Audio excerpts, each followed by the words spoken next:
These 10 iconic fragrances deserve a whiff alone if you don't own them. What are they? Well, you'll have to watch to find out.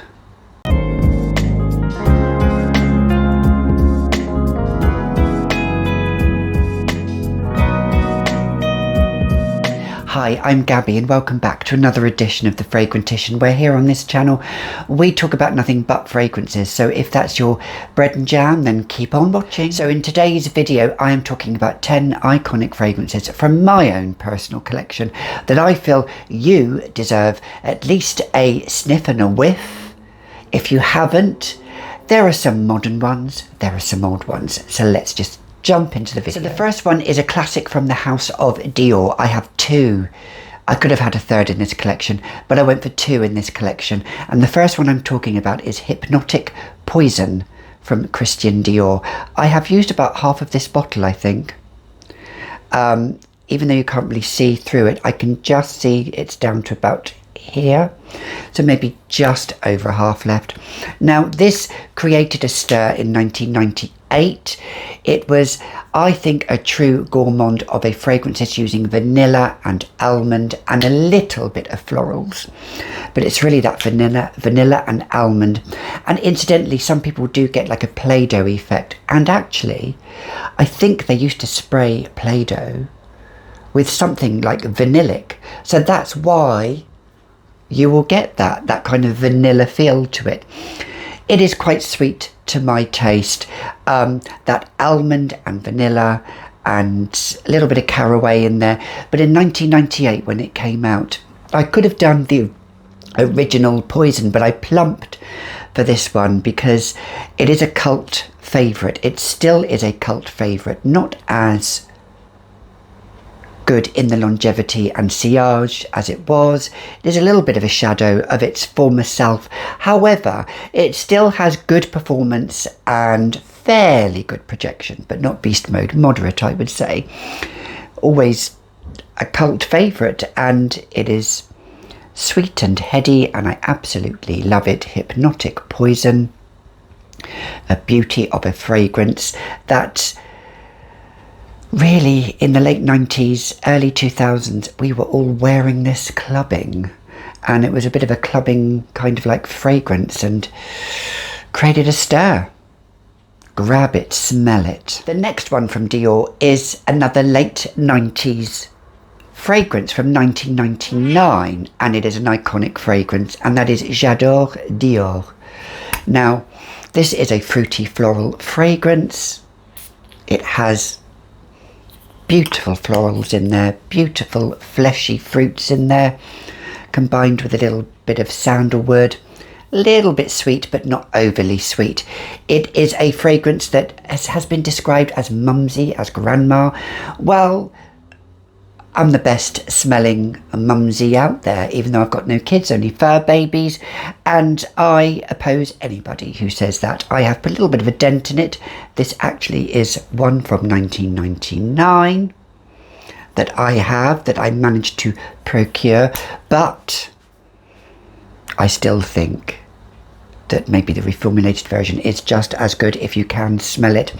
It's an everyday fragrance. It is a safe fragrance. It has been worn by many, loved by many. I worked with a colleague that said she couldn't wear it because her mum wore it, so that's why some people describe it as a mumsy fragrance. But I mean, it's 23 years old now. Not this, well, this bottle actually is, but the fragrance itself when it was launched, and it's still ever as popular. And I love the bottle. It's a beautiful, pretty bottle. Yeah, J'adore by Dior. Now moving on from Dior, and although this isn't what I would say is a designer fragrance, it is in that designer realm, and that is Youth Dew by Estee Lauder. This isn't a vintage bottle, but it is a vintage fragrance. It's ambery and it's slightly animalic, musky. It's what can I say about this fragrance? It's loved by many but hated by a lot of people, and I'm not looking at you, 50 cents, Ange, but whenever I wear this, my husband adores this on me. He adores this on me. So I bought this recently and I just sprayed it, said nothing, and he loved it. He loves the spicy old vintage style fragrances. 1953 is when this came out. It was Joan Crawford's signature. Estee Lauder's first fragrance. When she spilt that bottle in a department store, it permeated. It had those aromas that was originally launched in a bath oil, then in a fragrance, and yeah, it can be described as a motherly grandmother fragrance, but it is iconic. Stood the test of time, widely available, still smells strong, still smells good, and I absolutely adore this. I would only wear this on special occasions, very special occasions. It's very difficult. I actually would not wear this as a work appropriate fragrance, yes, although I've worn some more animalic scents as a work fragrance, which does not make sense. But there we go. Youth Dew by Estee Lauder. Iconic, beautiful, loved by many, not so many, but still revered. We're fast forwarding to 2005 now, and we're going to not Angel by Mugler, but Alien by Thierry Mugler. I have used a lot of this. I'm down to about here. This actually is a bottle batch code from 2007, so I do have a vintage one. I don't know what the new formulation is like. I have another backup bottle of this. It is white amber, but more recently John Scented Snowdrops described this as this musky, this white musk in there that gives it that beautiful scent sillage, and he chased somebody down and asked them what they were wearing. It is a compliment getter, loved by many, not loved again by not so many. It was a vintage fragrance of, no, it wasn't a vintage fragrance, it was a fragrance of its time that we thought of, and still to as this day, as a polarising fragrance. Mugler makes polarising fragrances. I think one of the latest safe new launches he brought out, which is, I've got the name, the green bottle behind me, it's up there. It completely escaped me. Aura, that's it, Aura. I think that's more safe appropriate for work. This maybe isn't as safe appropriate for work. I'm choosing the fragrances that aren't really safe appropriate for work. However, you could wear this to work if you just sprayed, maybe, this is an older version, 2 to 3 sprays of it maximum. But it is strong sillage, strong projection. It's jasmine heavy. I don't think it's too indolic as a jasmine. I've smelt much more indolic jasmines. I think it's a safe fragrance to my nose, which likes the vintage feel, but it's worn by so many men and women out there that now it's maybe oversaturated, but who cares? If you love it, rock it. I still wear it. I still get compliments from it. Alien by Thierry Mugler, beautiful jasmine and amber fragrance. Now we're going back to the late 70s, to 78, 79, early 80s, when everybody was wearing Anais by Cacharel. This is a vintage bottle that I have. This is an original formulation. However, I think the new formula is not as spicy floral. This is spicy floral. This is a gothic fairy in a bottle, as I describe it. It has the green facets, it has the white facets, it has the purple facets. It describes it, you can see here, these florals here, perfect to a T. The vintage one here has the Cacharel encased, whereas the newer versions do not. So if you can, try and hunt these down. These are still readily widely available on the grey market, such as Etsy or eBay, if you look. And if it's boxed and if it's sealed, then grab it. And if it's a good price, grab it. Always make sure that this, I always look at seller's feedback as well. Good communication with the seller is equally as important. But the new bottle which is called Anais L'Original. I do like it, but I prefer the original, whereas the same with Lulu, the same with, although Eden, which has been reformulated, I like the new formula of Eden just as much as the old formula, but this is a classic. This is what everybody was wearing in the 80s.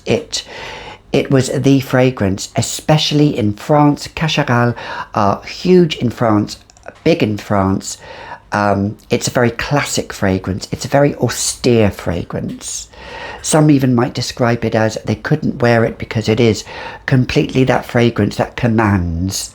But I think it has a gothic dark side to it, with those magical little fairies in the garden that are playing with the senses. Anais by Cacharel. Now the next one, we're fast forwarding to 2000 and... I don't know when this was launched, maybe it was 2014-ish. I kind of go on the cuff, you know I do. But it is Black Opium by Yves Saint Laurent. Again, another iconic fragrance. This is the original Eau de Parfum. I've tried the other flankers, don't do it for me. The original does it for me. Bar one that kind of has piqued my interest, but I may invest in that flanker. I may invest in it, which I smelt the neon one, which I quite liked. However, this one is coffee, white flowers, but it's not heavily coffee. Some people want that coffee to last longer, but it doesn't last as long on my skin. And as you know, I'm not a fan of coffee, but I don't tolerate this coffee. I love the note of the coffee, the way the accord of the coffee note that they've done in this fragrance. It's to my taste. Now, to some, the patchouli can be quite too pronounced in this. It's not on my skin. This goes quite vanillic. It has a little bit of jasmine in there. Those white flowers, not indolic at all. And by indolic, it's not those decaying florals. It's sweet accords of those florals. Black Opium. Now, it gets a lot of hate, but it gets a lot of love as well. And I absolutely love it. I was gifted this bottle by Francis across the pond, and I am thankful for it. I would wear this to work. I would wear this in the evening, daytime, everywhere and anywhere. I think it's a joyful fragrance. It has a youthful approach to it. And it is a magic of a scent bomb on me as well. Now, some people it doesn't last, but on me it does. And it projects fairly well. Yes, Claude, it projects fairly well. And I absolutely adore it. And this is now in what I would say an iconic list, because it is sold and it continues to sell and it is continued to be loved by many. Well done, Yves Saint Laurent. Now the next one, we're going back to the mid-90s, to 93, 94, 95, when everyone else was wearing this fragrance, and it is the original Classique by Jean-Paul Gaultier. And I nearly decluttered this, but I'm glad I didn't. It is powdery orange blossom. Slightly musky as well. It has those musk facets I get in this fragrance.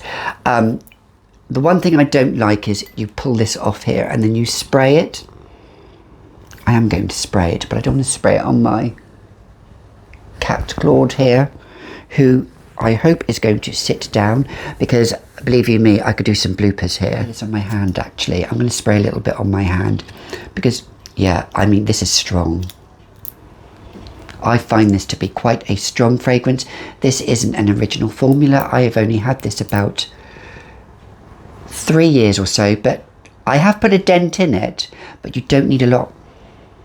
No, you don't need a lot of it. It is, to some, it can be a signature scent to some people. It still is a signature scent. Any of these can be signature scents if you want to make them your signature scent. But I love the classic bust. I love the aesthetics of the bottle. It is powdery orange blossom. It is boudoir. It's backstage. It's before the event. And this is what Jean-Paul Gaultier wanted to envelop in the marketing. The marketing that you have on it is these women in these bustiers, and the men are in these tight-fitted underwear, and it's a feast for the eyes. The powderiness it has is slightly vintage, I would say, and that's why not many people do like this fragrance. If you love a powdery orange blossom, then go for it. Jean Paul Gaultier by Jean Paul Gaultier, the classique version. The next one we're going back to is from the flapper era from 1925, Shalimar, the classic Guerlain fragrance. There are other classics, but I wanted to include this because this is that when you spray it, it has a little bit of a fuel, gasoline, like it's close up when you smell it. It to the nose, some people would recoil back in horror, but in the air it sings, and boy does it sing in the air. It is opulent.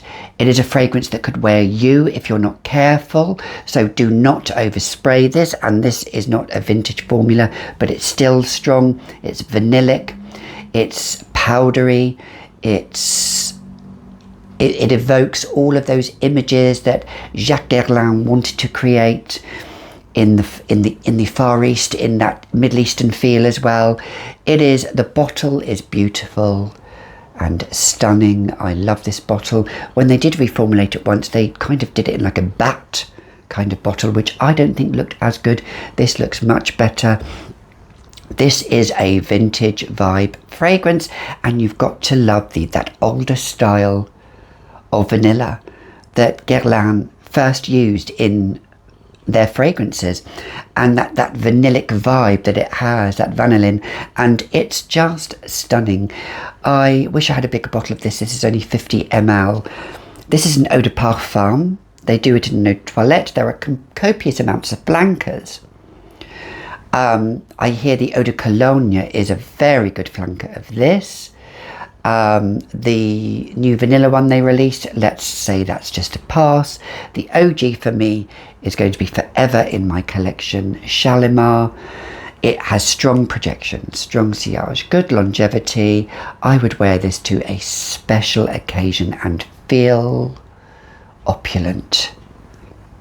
Beautiful. Now the next one was launched in 1990, and it was a benchmark for Lancome, and that is Tresor, the original Tresor. And this is not an older bottle, this is a newer bottle. It is what I would describe as a peach puff biscuit or a peach meringue, wrapped in this kind of slightly vanilla and all of the fruits that are just the peach and that fuzziness of the outer part of the peach. It has a fuzzy feel to it. It is classic, it is elegant, I would say. This fragrance is made for the daughter of Ingrid Bergman. She loved this fragrance. Sophia Grossman is the nose behind this. I have quite a lot of Sophia Grossman's fragrances. Well, not a lot, but I have a fair few, which I think I'll do a video on. I love her kind of appeal to fragrance. It has an old classic vibe to it. There is some florals in there. There is the rose in this, but the peach is pronounced on my skin, and it is a sweet peach that you bite into. Get some slight sugariness, like caster sugar. That's how I describe this fragrance. As it dries down, the peach is always there. It's prominent from the beginning to the heart to the end. This is such a pretty, classic, iconic bottle. It sits on its side or stands on top as well. And let's spray this magic. I love this. Yes, a peach cream puff. Tresor. We all wore this in the 90s. Well, I did, and I have to say this, I had a vintage. I had two little bottle vintages of it, and I used them, and I liked it so much I wanted to get a newer version because I tried it against the newer one, and actually the newer version is just as good, if not better. I would say the older ones maybe has a bit more smoke to it, but maybe that was the heart notes that were the top notes that had maybe dissipated slightly. But this is beautiful. This, I would say, this is quite strong as well. It's got decent projection and decent longevity. Actually, it's got very good longevity on the skin. I would say this lasts a good 8 hours on my skin. And this is a newer version, Tresor by Lancome. Lastly, I think this is a true classic that was a benchmark for Yves Saint Laurent, and that is Rive Gauche. Love this perfume. This bottle is like aluminium, so no light can get into it. Oh, now that spray there just sprays. This is aldehydic, but aldehydes done well with florals. Geranium, rose, powdered, beautiful and stunning. It is a strong fragrance. Oh boy, that it is a strong fragrance. This is also slightly like the bottle here. It can feel slightly metallic and cold and austere. It is quite a haughty, I would say, a haughty style fragrance. But when it was launched, it was marketed towards women that wanted to buy fragrance for themselves. It was for women that didn't care about the world, that they were there in the adverts in the early to mid 70s smoking away, and they didn't care about anybody else. They rebelled. And Rive Gauche, it's all about that left bank of Paris, that bohemian, artisanal part of Paris, which I have seen and loved, and I would go back in a heartbeat. I prefer the left side to the right side. Think of that as what you may, and I mean in Paris. But yes, I think this is a stunning, beautiful fragrance that is not really talked about. I've hardly seen anybody talk about this classic fragrance. It's Joanna Lumley's signature scent. You know, the Queen here in the UK herself. And by the Queen, I mean the Queen Joanna Lumley, not the Queen. Although maybe the Queen has worn this. Who knows? But Yves Saint Laurent, Rive Gauche, you have to like those florals. It is combined with those aldehydes that are sparkling. It's aldehydes done well. Much better than Chanel No. 5. Yes, I can't believe I've said that, but there you go. That's my opinion. And it evokes the 70s and the 80s. And still today, men and women love this. Easily, readily available. Easily affordable. Strong, loud. 2 sprays maximum of this kind of fragrance is all you need. On clothes, it will last for days and days. And I like it because the light can't permeate into it, which is quite good, because it's aluminium. It's an eau de toilette, but don't let that scare you. It is a classic Yves Saint Laurent fragrance. I mean, this was before Opium. This was before Paris. This was long before Black Opium, and even Belle d'Opium and Baby Doll and Ivresse. It was long before those fragrances. It was a benchmark for Yves Saint Laurent, and the marketing. Oh, there is one advert that I remember as a kid. This woman is getting married. She's late for her wedding. She just goes, shh, and then she turns up and just runs into the hall, and she just looks at her husband. Yes, I'm here. So, and I'm that type of woman. And yeah, and the spray on this is phenomenal. Just saying. Yves Saint Laurent, Rive Gauche. So I could have included double that list, maybe triple that list, but I wanted to include 10 iconic icons from recent years and not so recent years that are designer. What are yours? Comment down below. Next time, spray with gay abandon, and I'll see you in the next edition. Bye for now.